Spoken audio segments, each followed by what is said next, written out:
Hey everyone, glad to see you here. First, a little disclaimer. It's supposed to be a success story. I'm not quite sure yet of like if it's the case or not. So take this with like pincette. I'm supposed to tell you a few things about what I've been doing, the Central, Supélec, MSc obviously, and what I'm doing now. I'll try my best to make this entertaining and insightful. Thank you. To tell you a bit what I've been doing before, so I started learning math at EPFL and did Erasmus exchange at KTH. Then I got the chance to work in startups for 1 year before doing the master. This was quite an experience for me because I never worked before, at least not in an applied mathematics position. And this year, this gap year, I learned a lot about the limitations I faced when it came to make, let's say, fancy machine learning models. I was like able to make decision trees, all this kind of stuff, but all the new papers in AI, I understood nothing. So I applied to the MSc AI to learn this, actually, because it was one of the rare masters with focus on research. Just after the master, I've joined Terra Panacea. Some of you know quite well, I think, the startup. They're doing AI to solve radiotherapy, so applied AI on MRIs and CT scans. And I see some of you that have been there with me as well. Then I continued for 2 years as a permanent member of the staff, and I wanted to do something else, so I've done a program called Entrepreneur First. This program, basically, they take 30 business people, 30 tech people, and they say like, oh, get together, make projects. So I met my co-founder there, and I built Kanop, which is the company I'm working at still, and the next steps is unknown yet. So I'll be mostly talking about what I'm doing at Kanop, and I'll try to leave time for questions or anything like this. So what we do at Kanop is we measure the environmental benefits provided by nature-based projects around the world. So lots of keywords here. Nature-based project, it's basically projects with the aim of having a positive impact on the planet. This can be planting trees, this can be protecting forests, restoring mangroves, doing agroforestry. And the people who develop these projects, they have like a hard time to understand the impact they have. And this is what we are trying to help them with.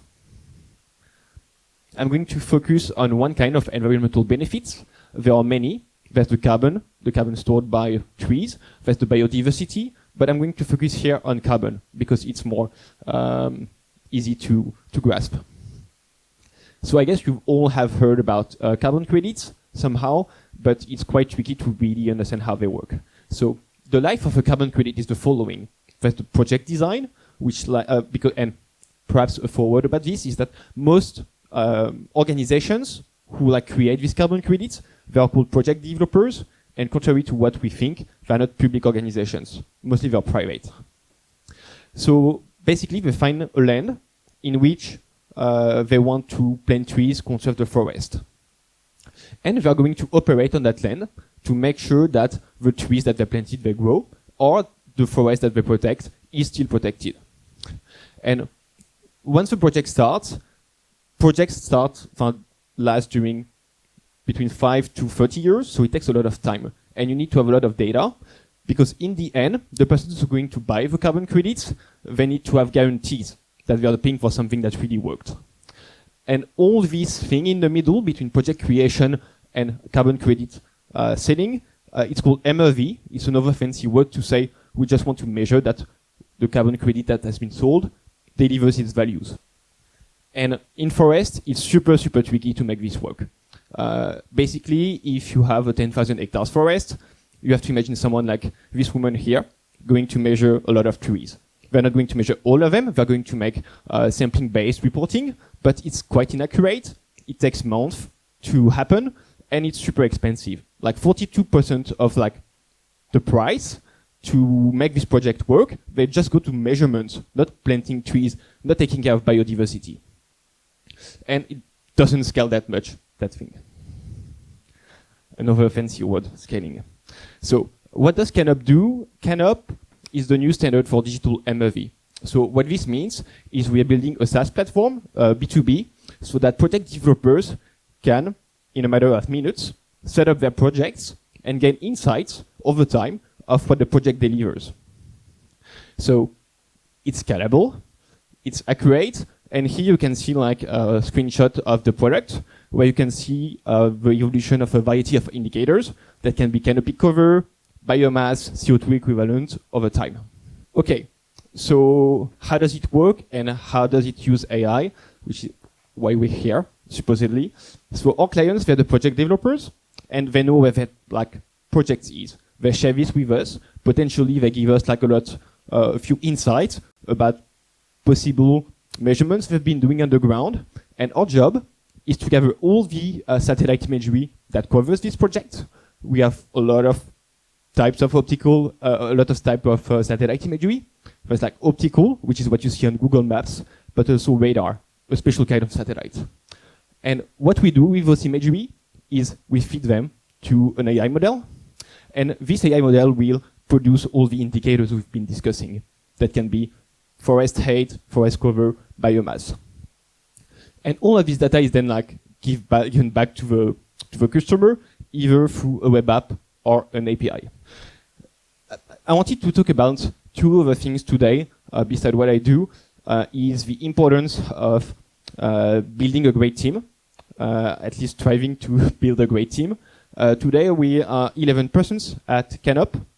Most of the staff is technical. We have a lot of researchers, a lot of PhDs in computer vision, remote sensing treatment, farm processing, ecosystems and carbon understanding, and a lot of interns working on computer vision as well. It's very exciting to gather all this team and to work on such, I would say, a multidisciplinary project. Also, it's super tricky. And we are super happy because a few weeks ago, we got validated a CIF thesis. So we have our first CIF thesis with us, Carla, and I can discuss with you about CIF if you have questions. It's super, super hard to make this happen. So we gather a lot of insights. Perhaps one other word, if you ever want to create your startup, if it's a super technical topic, gather yourself with institutions. They cannot help you at the speed of which startup move, but they do provide a lot of support, recognition, and would probably be not here without them. And I'd like to thank one particular incubator, which is called 21st. It's the incubator from Central Supélec. And to be really honest, they're the best incubator I've met so far, like by quite a large margin. I think they are still receiving applications these days. They have this every 6 months, and they are focused around great missions. So that's pretty much it. I don't know where I am like on a time thing, but if you have questions.